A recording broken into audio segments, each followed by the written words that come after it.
ಜೈ ಶ್ರೀರಾಮ್. ನೀವು ನೋಡ್ತಾ ಇದ್ದೀರಾ ಟಿವಿ ವಿಕ್ರಮ. ನಾನು ಸೌಮ್ಯ ಸನಾತನಿ. ನಮ್ಮ ಟಿವಿ ವಿಕ್ರಮದ ಎಲ್ಲಾ ಕಾರ್ಯಕ್ರಮಗಳ ನೋಟಿಫಿಕೇಶನ್ ನಿಮಗೆ ಸಿಗಬೇಕಂತ ಹೇಳಿದ್ರೆ ನಮ್ಮ ಟಿವಿ ವಿಕ್ರಮ ಚಾನೆಲ್ ಅನ್ನು ಸಬ್ಸ್ಕ್ರೈಬ್ ಮಾಡಿ, ಹಾಗೆ ಬೆಲ್ ಬಟನ್ ಕ್ಲಿಕ್ ಮಾಡೋದನ್ನ ಖಂಡಿತ ಮರಿಬೇಡಿ. ವೀಕ್ಷಕರೇ, ಇಂಡಿ ಮೈತ್ರಿಕೂಟ ಛಿದ್ರ ಆಗೋದಕ್ಕೆ ಕ್ಷಣಗಣನೆ ಶುರುವಾಗಿದೆ. ಲೋಕಸಭಾ ಚುನಾವಣೆಯಲ್ಲಿ ಮೋದಿ ಜನ ಸೋಲಿಸೋ ಏಕೈಕ ಉದ್ದೇಶದಿಂದ ಜನ್ಮ ತಾಳಿದ್ದಂಥ 40 ಚೋರ್ ಗ್ಯಾಂಗ್ನಲ್ಲಿ ಭಾರೀ ಬಿರುಕು ಮೂಡಿದೆ. ಎನಿ ಟೈಮ್ ಒಡೆದು ಬ್ಲಾಸ್ಟ್ ಆಗುವಂಥ ಸೂಚನೆ ಕಾಣ್ತಾ ಇದೆ. ಮೋದಿ ಜನ 3ನೇ ಬಾರಿಗೆ PM ಆಗದೇ ಇರೋ ಹಾಗೆ ತಡೆಯುವಂಥ ಸರ್ವ ಪ್ರಯತ್ನಗಳು ಕೂಡ ಫೇಲ್ ಆಗಿರೋದ್ರಿಂದ ಅಪವಿತ್ರ ಮೈತ್ರಿಕೂಟದಲ್ಲಿ ಈಗಾಗಲೇ ಅಸಮಾಧಾನ ತಾರಕಕ್ಕೇರಿದೆ. ಅದರಲ್ಲೂ ನಯಾ ಪೈಸೆ ಸಾಧನೆ ಮಾಡದೆ ಕ್ಯಾಪ್ಟನ್ ಪಟ್ಟದಲ್ಲಿ ಕೂತಿರುವಂತಹ ಕಾಂಗ್ರೆಸ್ ಮತ್ತು ರಾಹುಲ್ ಗಾಂಧಿ ಬಗ್ಗೆ ಇಂಡಿ ಕೂಟದಲ್ಲಿ ಆಕ್ರೋಶ ಭುಗಿಲೆದ್ದಿದೆ. ಲೋಕಸಭೆಯಲ್ಲಿ 99 ಸೀಟ್ ಗೆದ್ದಿರೋದನ್ನೇ ಮಹಾನ್ ಸಾಧನೆ ತರಹ ಇವತ್ತಿಗೂ ಹೇಳ್ಕೊಂಡು ಮೆರಿತಾ ಇರುವಂತಹ ರಾಹುಲ್ ಗಾಂಧಿಯ ಚೈಲ್ಡಿಶ್ ಬಿಹೇವಿಯರ್ ಬಗ್ಗೆ, ಆತನನ್ನ ಲೋಕಸಭೆಯಲ್ಲಿ ತಮ್ಮ ನಾಯಕ ಅಂತ ಒಪ್ಕೊಳ್ಳೋ ಬಗ್ಗೆ ಮಮತಾ ಬ್ಯಾನರ್ಜಿ, ಅರವಿಂದ್ ಕೇಜ್ರಿವಾಲ್, ಲಾಲು ಯಾದವ್, ಉಮರ್ ಅಬ್ದುಲ್ಲಾ, ಸ್ಟಾಲಿನ್ ಹೀಗೆ ಪ್ರತಿಯೊಬ್ಬರಿಗೂ ಅಸಹನೆ ಶುರುವಾಗಿದೆ. ಪ್ರಪ್ರಥಮವಾಗಿ ಈಗ ಮಮತಾ ಬ್ಯಾನರ್ಜಿ ಬಹಿರಂಗವಾಗಿ ಕಾಂಗ್ರೆಸ್ ವಿರುದ್ಧ ಸಿಡಿದೆದ್ದಿದ್ದಾರೆ. ಇಂಡಿ ಅಲೈನ್ಸ್ನಲ್ಲಿ ಕಾಂಗ್ರೆಸ್ ಈ ಬಾರಿ 99 ಸೀಟ್ ಗಳಿಸೋದಕ್ಕೆ ಕಾರಣ ಮಿತ್ರ ಪಕ್ಷಗಳು ಸಪೋರ್ಟ್ ಮಾಡಿದ್ದು. ಸ್ವಂತ ಬಲದಿಂದ ಕಾಂಗ್ರೆಸ್ 50ರ ಗಡಿ ಕೂಡ ದಾಟೋದು ಸಾಧ್ಯ ಇರಲಿಲ್ಲ. ಈ ಮಾತು ಈಗ ವಿಧಾನಸಭಾ ಚುನಾವಣೆಗಳಲ್ಲಿ ಪ್ರೂವ್ ಆಗಿದೆ. ಜಮ್ಮು ಕಾಶ್ಮೀರ ಚುನಾವಣೆಯಲ್ಲಿ ಉಮರ್ ಅಬ್ದುಲ್ಲಾ ಜೊತೆ ಮೈತ್ರಿ ಇದ್ರೂ ಕೂಡ ಕಾಂಗ್ರೆಸ್ ಗೆದ್ದಿದ್ದು ಬರೀ ಸಿಂಗಲ್ ಡಿಜಿಟ್ ಸೀಟ್ಗಳನ್ನ. ಹರಿಯಾಣದಲ್ಲಿ ಕೂಡ ಕಾಂಗ್ರೆಸ್ಗೆ ಬಿಜೆಪಿಯನ್ನ ತಡೆಯೋದಕ್ಕೆ ಆಗಲಿಲ್ಲ. ಬಿಜೆಪಿ ಅಲ್ಲಿ ಹ್ಯಾಟ್ರಿಕ್ ಗೆಲುವನ್ನು ಸಾಧಿಸೇ ಬಿಡ್ತು. ಈಗ ಮಹಾರಾಷ್ಟ್ರ ಚುನಾವಣೆಯಲ್ಲಿ ಬರೀ 16 ಸೀಟ್ ಗೆದ್ದು ಹೀನಾಯ ಸ್ಥಿತಿಯನ್ನು ತಲುಪಿದೆ ಕಾಂಗ್ರೆಸ್ ಪಾರ್ಟಿ. ಜಾರ್ಖಂಡ್ನಲ್ಲಿ ಕಾಂಗ್ರೆಸ್ ಪರ್ಫಾರ್ಮೆನ್ಸ್ ಏನು ಅಂತ ನೋಡಿದ್ರೆ ಅಲ್ಲೂ ಕೂಡ ಬಿಲೋ ಅವರೇಜ್. ಜಾರ್ಖಂಡ್ ಮುಕ್ತಿ ಮೋರ್ಚಾ ತನ್ನ ಸ್ವಂತ ಬಲದಿಂದನೇ ಅಧಿಕಾರ ಹಿಡಿಯುವಷ್ಟು ಪವರ್ ತೋರಿಸಿದೆ ಅಲ್ಲಿ. ಇನ್ನು ವಿಧಾನಸಭಾ ಉಪಚುನಾವಣೆಗಳನ್ನು ನೋಡಿದ್ರೆ ಕರ್ನಾಟಕದಲ್ಲಿ ಬಿಟ್ರೆ ಇನ್ನೆಲ್ಲಾ ಕಡೆ ಸೋಲು ಸೋಲು ಸೋಲು. ಲೋಕಸಭಾ ಚುನಾವಣೆಯಲ್ಲಿ ಉತ್ತರ ಪ್ರದೇಶದಲ್ಲಿ ತನ್ನಿಂದನೇ ಗೆದ್ದಿದ್ದು ಅನ್ನೋ ತರಹ ಬೀಗ್ತಾ ಇದ್ದಂಥ ಕಾಂಗ್ರೆಸ್ ಈಗೇನು ಹೇಳುತ್ತೆ? ಈ ಸಲದ ಉಪಚುನಾವಣೆಯಲ್ಲಿ ಯೋಗಿಜಿ ಕಾಂಗ್ರೆಸ್ ಮತ್ತು SP ಇಬ್ಬರನ್ನ ಮಣ್ಣು ಮುಕ್ಕಿಸಿದಾರಲ್ವಾ? ಕಾಂಗ್ರೆಸ್ನ ಬಲ ಎಲ್ಲಿ ಹೋಯಿತು? ಎಸ್, ಇದೆಲ್ಲವನ್ನ ಅಸೆಸ್ ಮಾಡಿರುವಂಥ ಮಮತಾ ದೀದಿ ಈಗ ಕಾಂಗ್ರೆಸ್ ವಿರುದ್ಧ ತಿರುಗಿ ಬಿದ್ದಿದ್ದಾರೆ.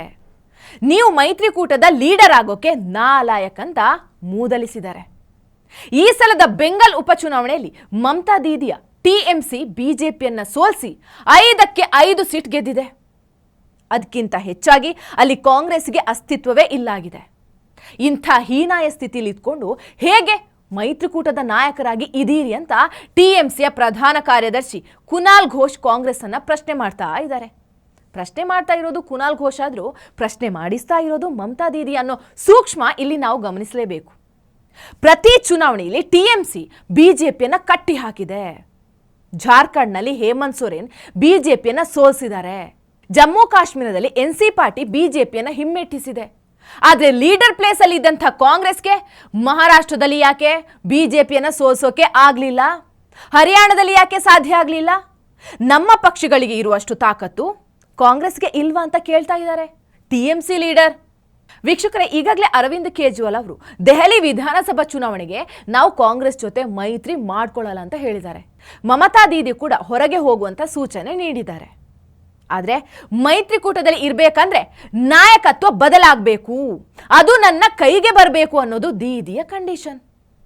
ಕೇರಳದಿಂದ ಪ್ರಿಯಾಂಕಾ ಗಾಂಧಿ ಸಂಸತ್ ಪ್ರವೇಶ ಮಾಡಿರೋದು ಮಮತಾ ದೀದಿಗೆ ಪರ್ಸನಲಿ ಖುಷಿ ಕೊಟ್ಟಿಲ್ಲ. ಇಂಡಿ ಕೂಟದಲ್ಲಿ ಇನ್ನೊಂದು ಪ್ರಬಲ ಮಹಿಳೆ ಬರ್ತಿರೋದು ಮಮತಾ ದೀದಿಗೆ ಹೇಗೆ ತಾನೇ ಖುಷಿ ಕೊಡುತ್ತೆ? ಇದೆಲ್ಲದರ ಪರಿಣಾಮವಾಗಿ ಈಗ ಇಂಡಿ ಅಲೈನ್ಸ್ ಒಡೆದು ಹೋಗೋ ಸಾಧ್ಯತೆ ಹೆಚ್ಚಾಗಿದೆ. ಜಾರ್ಖಂಡ್ನಲ್ಲಿ ಕಾಂಗ್ರೆಸ್ ಸಾಧನೆ ಸಾಧಾರಣ ಆಗಿರೋದ್ರಿಂದ ಅಲ್ಲಿಯೂ ಕೂಡ ಅಧಿಕಾರಕ್ಕೆ ಕೈ ಹಾಕೋದು ಸಾಧ್ಯ ಇಲ್ಲ.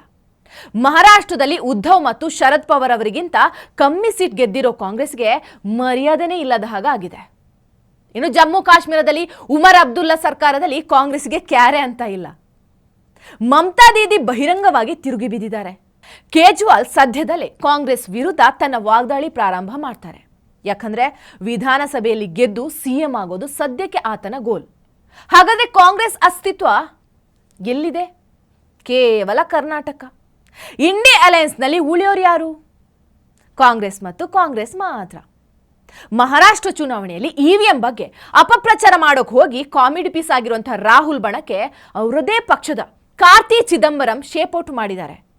ಇವಿಎಂ ಬಗ್ಗೆ ಸಾಕ್ಷಿ ಇಲ್ಲದೆ ಆರೋಪ ಮಾಡೋದ್ರಲ್ಲಿ ಯಾವ ಅರ್ಥ ಕೂಡ ಇಲ್ಲ ಅಂತ ಹೇಳೋ ಮೂಲಕ ತಮ್ಮದೇ ಪಕ್ಷದವರಿಗೆ ತಲೆ ಮೊಟಕಿದ್ದಾರೆ. ಸೊ ಕಾಂಗ್ರೆಸ್ ಒಳಗೂ ಸದ್ಯದಲ್ಲೇ ಅಸಮಾಧಾನ ಮತ್ತು ನಾಯಕತ್ವ ವಿರೋಧಿ ಚಟುವಟಿಕೆ ಶುರುವಾಗೋದು ಖಚಿತ. ಲೋಕಸಭಾ ಪರ್ಫಾರ್ಮೆನ್ಸ್ ಅನ್ನೇ ಅದ್ಭುತ ಅಂತ ಮೆರಿತಾ ಇದ್ದಂಥ ಜಸ್ಟ್ ಪಾಸ್ ಸ್ಟೂಡೆಂಟ್ ರಾಹುಲ್ ಗಾಂಧಿಗೆ ಇದು ಒಳ್ಳೆ ಏಟು ಬಿಡಿ. ಟಿವಿ ವಿಕ್ರಮ, ದೇಶ ನಿಮ್ಮ ಕೈಯಲ್ಲಿ. ಈ ಕಾರ್ಯಕ್ರಮ ನಿಮಗೆ ಇಷ್ಟ ಆಗಿದ್ದಲ್ಲಿ ಲೈಕ್, ಶೇರ್ ಹಾಗೂ ಕಮೆಂಟ್ ಮಾಡಿ. ಟಿವಿ ವಿಕ್ರಮದ ಕಾರ್ಯಕ್ರಮಗಳನ್ನು ನಿರಂತರವಾಗಿ ವೀಕ್ಷಿಸಲು ಸಬ್ಸ್ಕ್ರೈಬ್ ಮಾಡಿ, ಬೆಲ್ ಐಕನ್ ಒತ್ತಿ.